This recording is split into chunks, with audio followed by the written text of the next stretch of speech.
നമ്മുടെ SNDP യോഗം general secretary Shri Vellappally Natesan കഴിഞ്ഞ ദിവസം ഒരു സ്റ്റേറ്റ്മെൻറ്റ് നടത്തുന്നുണ്ട്. അതായത് BDJSന് NDAയിൽ അർഹമായ പ്രാതിനിധ്യം കിട്ടുന്നില്ല, എന്തൊക്കെയോ പരാതികളുണ്ട്. എല്ലാവർക്കും അറിയേണ്ട ഒരു കാര്യം, ഈ ചാട്ടം എങ്ങോട്ടാണ്? താങ്കളുടെ നിരീക്ഷണം പറഞ്ഞു പറഞ്ഞാൽ. ഈ BDJS 2016 നിയമസഭാ തെരഞ്ഞെടുപ്പിന് മുമ്പാണല്ലോ രൂപീകരിക്കപ്പെടുന്നത്. ഞാൻ അന്ന് റിപ്പോർട്ട് ചെയ്യാൻ പോയ ഒരാളാണ്. എനിക്ക് തോന്നുന്നത് അനീഷ് അന്ന് നമ്മളൊക്കെ ഒരുമിച്ചുണ്ടായിരുന്നു തോന്നുന്നു. BDJS രൂപീകരിക്കപ്പെട്ടതും ഈ കേരള രാഷ്ട്രീയത്തിലേക്ക് കടന്നു വന്നതും അത് NDAയുടെ ഭാഗമാകുന്നതും ഒക്കെ എങ്ങനെയാണെന്ന് നമുക്കറിയാം. SNDP യോഗം ജനറൽ സെക്രട്ടറി ശ്രീമാൻ വെള്ളാപ്പള്ളി നടേശനും മകൻ തുഷാർ വെള്ളാപ്പള്ളിയും വെള്ളാപ്പള്ളി നടേശൻ്റെ ഭാര്യ ശ്രീമതി പ്രീതി നടേശനും ഒക്കെ ഡൽഹിയിൽ പോയി പ്രധാനമന്ത്രി നരേന്ദ്രമോദിയെയും അന്ന് BJP അധ്യക്ഷനായി, എനിക്ക് തോന്നുന്നു അധ്യക്ഷനായി എന്ന് തോന്നുന്നില്ല, അധ്യക്ഷനായിട്ട് കടന്നു വന്നുകൊണ്ടിരിക്കുകയാണ് അമിത്ഷാ, അദ്ദേഹത്തെയും കാണുകയും സംസാരിക്കുകയൊക്കെ ചെയ്തു. അന്ന് അതിൻ്റെ പുറകിൽ പ്രവർത്തിച്ചത് അന്ന് വിശ്വന്ത് പരിഷത്തിലൊക്കെ ഉണ്ടായിരുന്ന ഒരാളാണ്, പ്രതീഷ് വിശ്വനാഥൻ എന്ന് പറയുന്ന ഒരു വ്യക്തിയാണ്. അത് ഇവിടെ കേരളത്തിൻ്റെ BJP നേതാക്കൾ വഴിയല്ല അദ്ദേഹം അന്ന് പോയത്.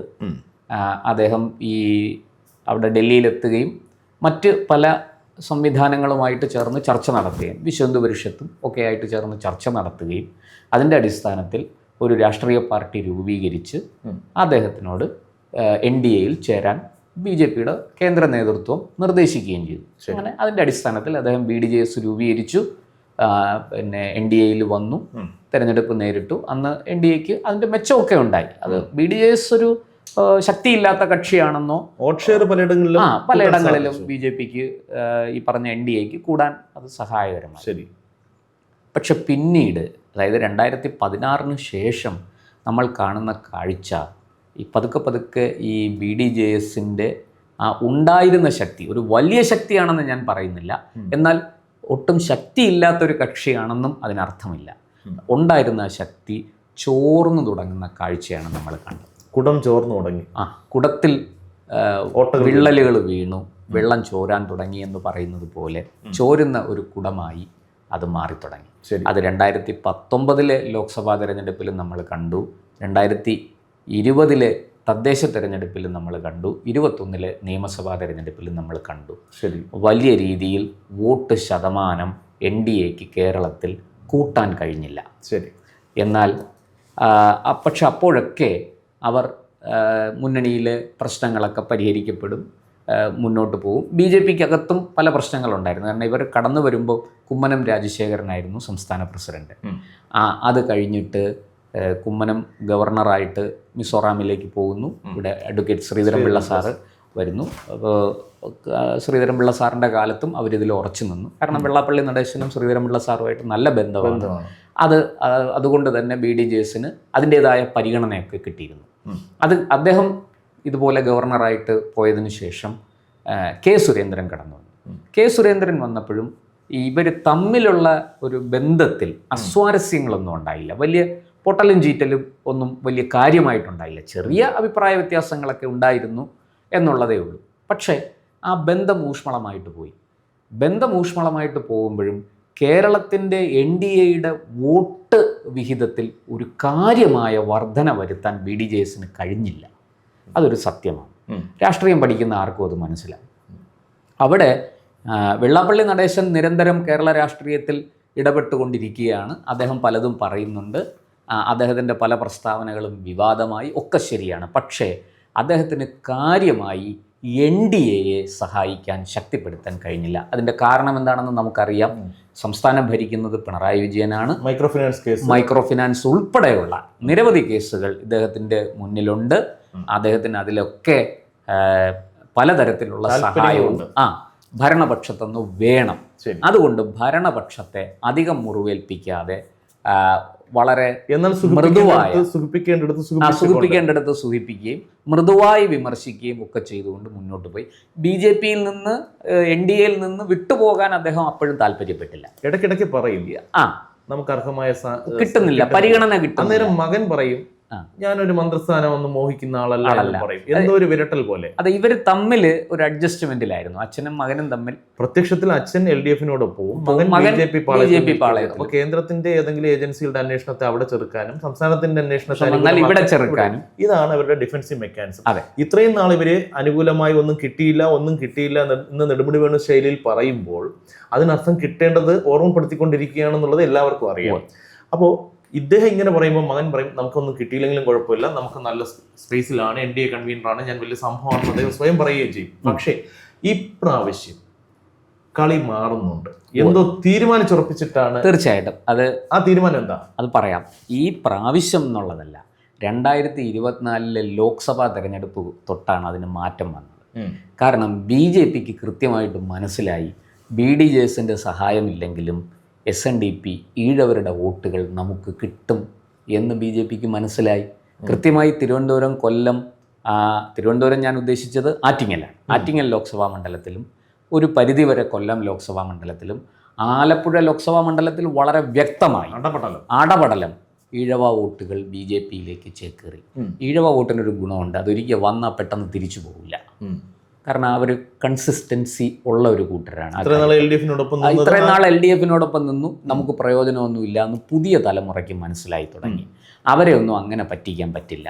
പണ്ടത്തെ പഴയ വിപ്ലവ വീര്യവും മറ്റേ പോരാട്ടച്ചൂടും കഥകളും ഒക്കെ പറഞ്ഞ് കുന്തക്കാരൻ പത്രോസിന്റെ കഥയൊക്കെ പറഞ്ഞ് ഇനി ആ പരിപ്പ് വേഗില്ല. അതിന് ഈ പുതിയ പിന്നെ അവർ സാമുദായികമായിട്ട് തന്നെ സംഘടിച്ച് കുറെ കൂടെ ശക്തരായിട്ടുണ്ട്. അവർക്ക് കൂടുതൽ സാമ്പത്തികമായിട്ടും അവർ മെച്ചപ്പെട്ടിട്ടുണ്ട്. താഴേക്കിടയിൽ കിടന്ന പല ഫാമിലികളും കുടുംബങ്ങളും സാമ്പത്തികമായി ഉയർച്ചയിലേക്ക് വന്നിട്ടുണ്ട്. അതുകൊണ്ട് തന്നെ പിന്നെ സർക്കാർ ജോലി കിട്ടിയവരുണ്ട് ഇതിനകത്ത്. ഇവരെല്ലാം പല രീതിയിലും CPM ഇത്രയും കാലം പിടിച്ചു വെച്ചു ഇടതുപക്ഷം. പക്ഷേ ഇനി അത് നടക്കില്ല. കാരണം അവർക്ക് കാര്യങ്ങൾ കുറെ കൂടെ വലിയ ഒരു ക്യാൻവാസിലേക്ക് പോകാൻ ആഗ്രഹിക്കുന്നു. വലിയ പുതിയ മേച്ചിൽ പുറങ്ങൾ തേടുന്നു. സുഖസൗകര്യങ്ങൾ വേണം. ഈ പുതിയ തലമുറ അങ്ങനെയാണ്. അത് നമ്മൾ അവരെ മാത്രം പറയണ്ട, SNDPയെ മാത്രം പറയണ്ട, എല്ലാ വിഭാഗങ്ങളും ജാതി മത ഭേദമന്യേ എല്ലാ വിഭാഗങ്ങളിലെയും പുതിയ തലമുറ ഇങ്ങനത്തെ ചില ട്രെൻഡുകളിലാണ്. ശരി, ഇത് BJP തിരിച്ചറിഞ്ഞു എന്ന് മാത്രമല്ല, നരേന്ദ്രമോദി എന്ന് പറയുന്ന പ്രധാനമന്ത്രിക്ക് കീഴിൽ ഇന്ത്യയിൽ ഒരു സുശക്തമായ ഭരണ സംവിധാനം ഉണ്ടാകും എന്ന് ഇന്ന് കേരളത്തിൽ ഏറ്റവും നന്നായിട്ട് തിരിച്ചറിയുന്നത് ഈഴവ സമൂഹമാണ്. ശരി, ഒരു OBC-കാരൻ ഇന്ത്യയുടെ പ്രധാനമന്ത്രിയായിട്ട് മൂന്നാമതും വന്നിരിക്കുന്നു. അതുപോലെ തന്നെ നോക്കൂ, രാഷ്ട്രപതിയായിട്ട് നിയോഗിക്കുന്നത് ആരെ? അർഹമായ പ്രാതിനിധ്യം.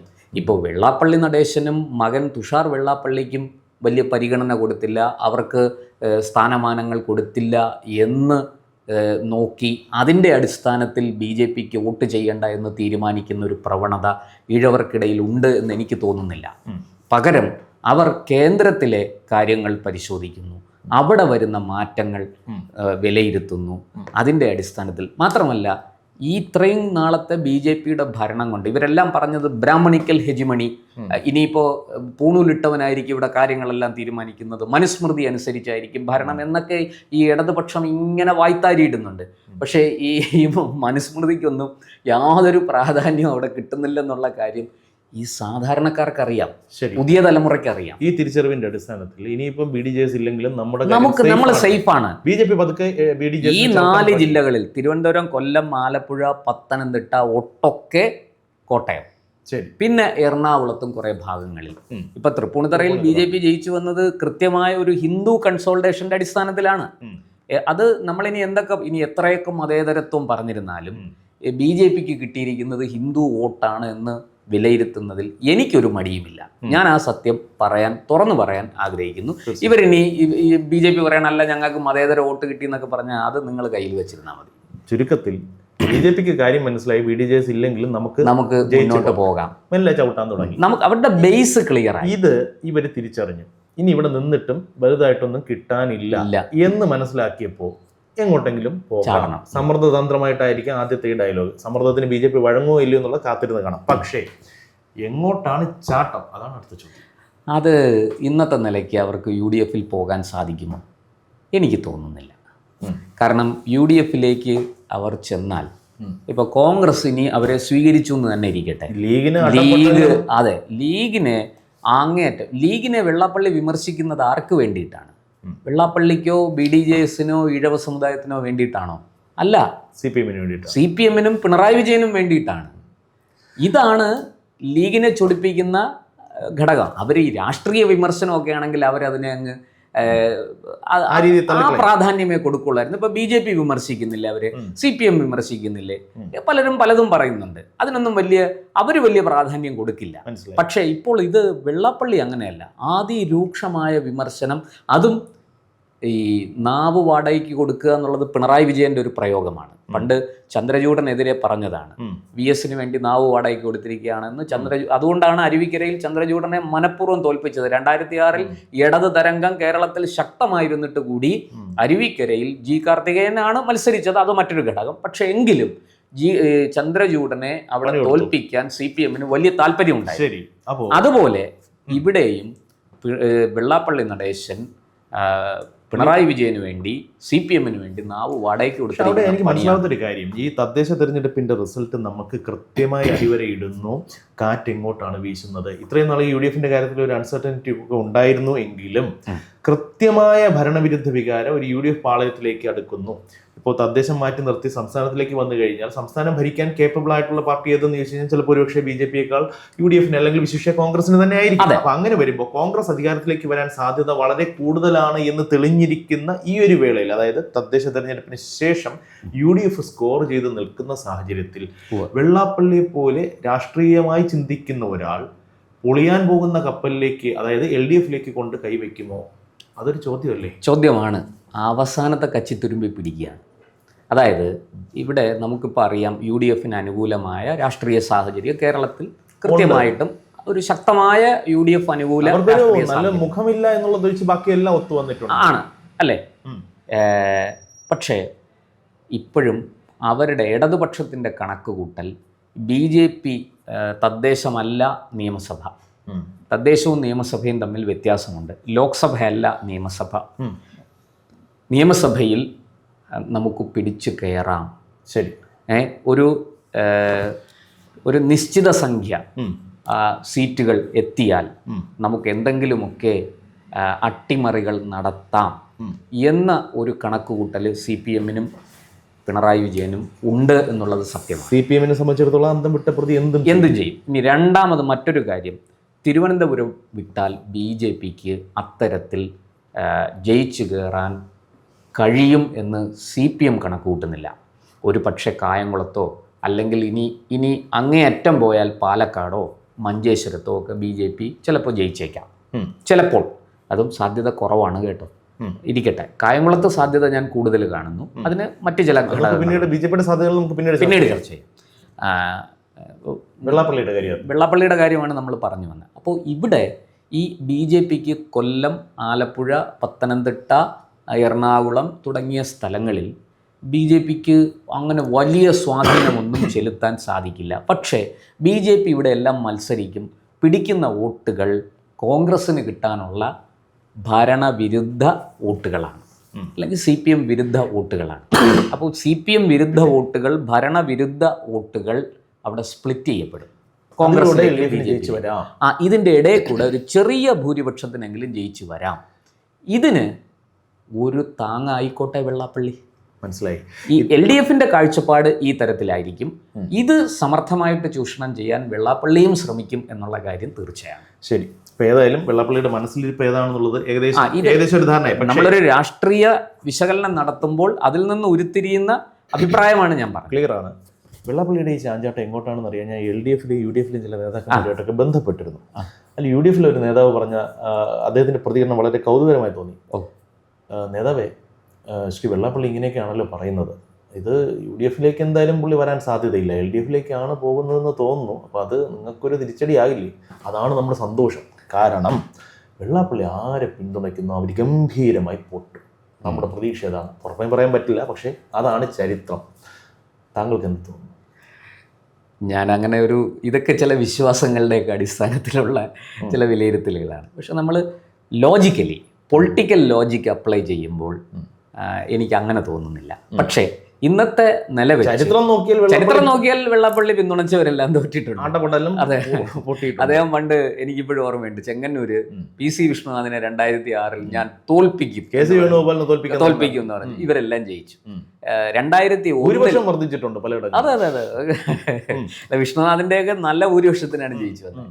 അദ്ദേഹത്തിന് ചെയ്തു കൊടുക്കാൻ പറ്റിയ സഹായം അവിടെയുള്ള ഈ NSS കരയോഗങ്ങൾ മുഴുവനും ഈ വെള്ളാപ്പള്ളി പറഞ്ഞതുകൊണ്ട് മാത്രം CPM-കാരായ ആൾക്കാർ പോലും ഇറങ്ങി UDF വേണ്ടി ഇത് വർക്ക് ചെയ്തു. ശക്തമായ ഇടത് തരംഗം VS തരംഗം ആഞ്ഞടിച്ചിട്ടും അവിടെ ഇടത് സ്ഥാനാർത്ഥിയെ തോൽപ്പിച്ച് വിഷ്ണുനാഥ് ജയിച്ചു വന്നു. അത് ഉമ്മൻചാണ്ടിയുടെ കൂടെ കളി അതിനകത്തുണ്ട്. അദ്ദേഹത്തിനെ പോലെ തഴക്കവും പഴക്കവും ഉള്ള ഒരു രാഷ്ട്രീയ നേതാവിൻ്റെ സർവ്വ ഇടപെടലും അതിലുണ്ടായിരുന്നു. അതും വിഷ്ണുനാഥിനെ സഹായിച്ചു. ഞാൻ പറഞ്ഞു വരുന്നത് അതല്ല, ഇവിടെ ഇപ്പം ഈ പറഞ്ഞതുപോലെ പൊളിറ്റിക്കൽ ലോജിക്ക് നമ്മൾ അപ്ലൈ ചെയ്യുമ്പോൾ വെള്ളാപ്പള്ളിയെ സംബന്ധിച്ച് ഈ UDF-ന്റെ കൂടെ അദ്ദേഹത്തെ അവർ കൂട്ടില്ല. അത് വ്യക്തമല്ലോ. ഇടതുപക്ഷത്തിനെ സംബന്ധിച്ച് എവിടുന്നെങ്കിലും ഒരു താങ്ങ് നമുക്ക് കിട്ടിയാൽ, അതായത് ഒരു 10 വോട്ട് എവിടെ നിന്ന് വന്നാലും ഞങ്ങളിങ്ങ് വാങ്ങിക്കൊള്ളാം, ഞങ്ങളുടെ പെട്ടിയിൽ വീഴട്ടെ എന്ന മനോഭാവമാണ്. കാരണം ഒരു പക്ഷേ വളരെ ചെറിയൊരു ഭൂരിപക്ഷത്തിനായിരിക്കും പല മണ്ഡലത്തിലും ജയിക്കുന്നത്. അതിൻ്റെ ഏറ്റവും നല്ല ഉദാഹരണം ആറ്റിങ്ങലാണ്. ആറ്റിങ്ങലിൽ അടൂർ പ്രകാശ് അല്ല മത്സരിച്ചിരുന്നതെങ്കിൽ ഒരു പക്ഷേ അവിടെ BJP ജയിച്ചേനെ. ഇടതുപക്ഷത്തിന് ഈ പറഞ്ഞതുപോലെ അവിടെ മേൽക്കൈയൊക്കെ ഉണ്ട്. ജോയി നല്ല സ്ഥാനാർത്ഥിയായിരുന്നു, അദ്ദേഹം മിടുക്കനാണ്, അദ്ദേഹത്തെ ശരിക്കും ഒരു കറുത്ത കുതിര എന്ന് തന്നെ വിശേഷിപ്പിക്കണം. എന്നിട്ടും അവിടെ ഈ ശക്തമായ ത്രികോണ മത്സരം വരികയും ഇടതുപക്ഷം അതിൻ്റെ മുഴുവൻ കരുത്തും അവിടെ പ്രകടിപ്പിക്കുകയും ചെയ്തു. അതുപോലെ ഈ തിരുവനന്തപുരം, കൊല്ലം, ആലപ്പുഴ, പത്തനംതിട്ട, കോട്ടയം, എറണാകുളം വരെ ഒരു പക്ഷേ തൃശ്ശൂരും കൂടെ കൂട്ടിക്കൊള്ളൂ, അത്യാവശ്യം ഇഴവ വോട്ടുള്ള ഒരു സ്ഥലമാണ്. ഇത്രയും ജില്ലകളിൽ ഞാൻ ഇടുക്കി ഒഴിവാക്കി നിർത്തിയിരിക്കുകയാണ്.